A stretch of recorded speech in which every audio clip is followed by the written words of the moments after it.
بسم اللہ الرحمن الرحیم۔ السلام علیکم ورحمۃ اللہ وبرکاتہ۔ مورخین نے نسلی اعتبار سے عرب اقوام کی 3 قسمیں قرار دی ہیں۔ عرب بعیدہ یعنی وہ قدیم عرب قبائل اور قومیں جو ناپید ہو گئیں اور ان کے متعلق ضروری تفصیلات بھی دستیاب نہیں ہیں، مثلاً عاد، سمود، تسم، جدیس، عمالقہ وغیرہ۔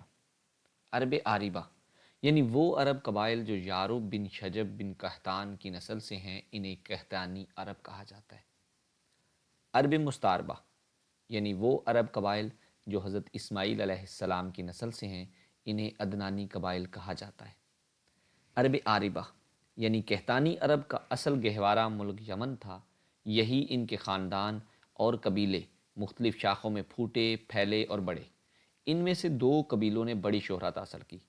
حمیر جس کی مشہور شاخیں زید الجمہور، قزایا اور سکاسک ہیں۔ کہلان جس کی مشہور شاخیں ہمدان، انمار، طے، مزجج، کندہ، لخم، جذام، ازد، اوس، خزرج اور اولاد جفنا ہیں، جنہوں نے آگے چل کر ملک شام کے اطراف میں بادشاہت قائم کی اور آل غسان کے نام سے مشہور ہوئے۔ عام کہلانی قبائل نے بعد میں یمن چھوڑ دیا اور جزیرۃ العرب کے مختلف اطراف میں پھیل گئے۔ ان کے عمومی ترک وطن کا واقعہ سیل ارم سے کسی قدر پہلے اس وقت پیش آیا جب رومیوں نے مصر و شام پر قبضہ کر کے اہل یمن کی تجارت کے بحری راستے پر اپنا تسلط جما لیا اور بری شاہراہ کی سہولیات غارت کر کے اپنا دباؤ اس قدر بڑھا دیا کہ کہلانیوں کی تجارت تباہ ہو کر رہ گئی۔ کچھ عجب نہیں کہ کہلانی اور حمیری خاندانوں میں چشمک بھی رہی ہو اور یہ بھی کہلانیوں کے ترک وطن کا ایک مؤثر سبب بنی ہو۔ اس کا اشارہ اس سے بھی ملتا ہے کہ کہلانی قبائل نے تو ترک وطن کیا، لیکن حمیری قبائل اپنی جگہ برقرار رہے۔ جن کہلانی قبائل نے ترک وطن کیا ان کی 4 قسمیں کی جا سکتی ہیں۔ ازد انہوں نے اپنے سردار عمران بن عمر مزیکیہ کے مشورے پر ترک وطن کیا۔ پہلے تو یہ یمن میں ہی ایک جگہ سے دوسری جگہ منتقل ہوتے رہے اور حالات کا پتہ لگانے کے لیے آگے آگے ہر اول دستوں کو بیچتے رہے، لیکن آخرکار شمال کا رخ کیا اور پھر مختلف شاخیں گھومتے گھماتے مختلف جگہ دائمی طور پر سکونت پذیر ہو گئے۔ ان کی تفصیل درج ذیل ہے۔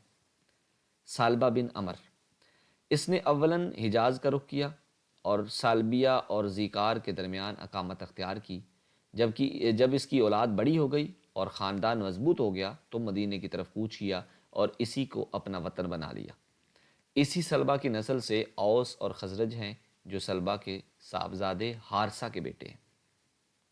حارثہ بن عمر یعنی خزایا اور اس کی اولاد، یہ لوگ پہلے سرزمین حجاز میں گردش کرتے ہوئے مر و زہران میں خیمہ زن ہوئے، پھر حرم پر دعویٰ بول دیا اور بنو جرہم کو نکال کر خود مکہ میں بدو باش اختیار کی۔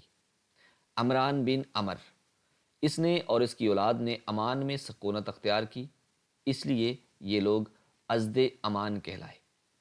نصر بن ازد اس سے تعلق رکھنے والے قبائل نے تہامہ میں قیام کیا اور یہ لوگ ازد شنوا کہلاتے ہیں۔ جفنا بن عمر اس نے ملک شام کا رخ کیا اور اپنی اولاد سمیت وہیں متون ہو گیا۔ یہی شخص غسانی بادشاہوں کا جد اعلیٰ ہے۔ انہیں آل غسال اس لیے کہا جاتا ہے کہ ان لوگوں نے شام منتقل ہونے سے پہلے حجاز میں غسان نامی ایک چشمے پر کچھ عرصہ قیام کیا تھا۔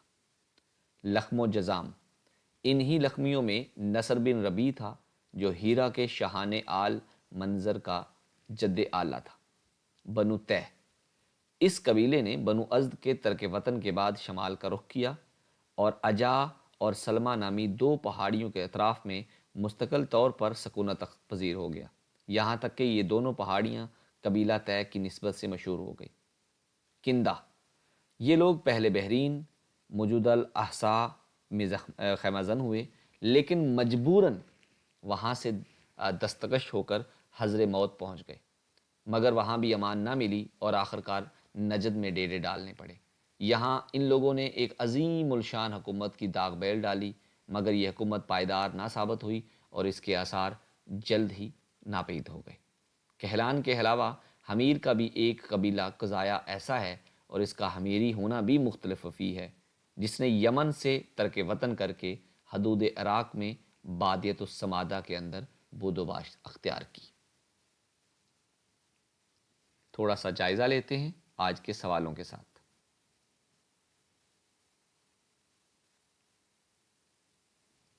عرب بائدہ کسے کہا جاتا ہے؟ عرب عاربہ اور مستعربہ میں کیا فرق ہے؟ عرب عاربہ میں کس قبیلے نے، کتنے قبیلوں نے شہرت پائی؟ آل غسان کے نام سے کن نے شہرت حاصل کی؟ ترک وطن حاصل کرنے پر کہلانی قبائل کتنے قسم کے تھے؟ آل منظر کا جد اعلیٰ کسے کہتے ہیں؟ اور قبیلہ طے کی نسبت سے کون سی پہاڑیاں مشہور ہیں؟ تھینک یو، جزاک اللہ۔ اللہ تعالیٰ آپ کے اور ہمارے علم میں اضافہ فرمائے۔ السلام علیکم ورحمۃ اللہ۔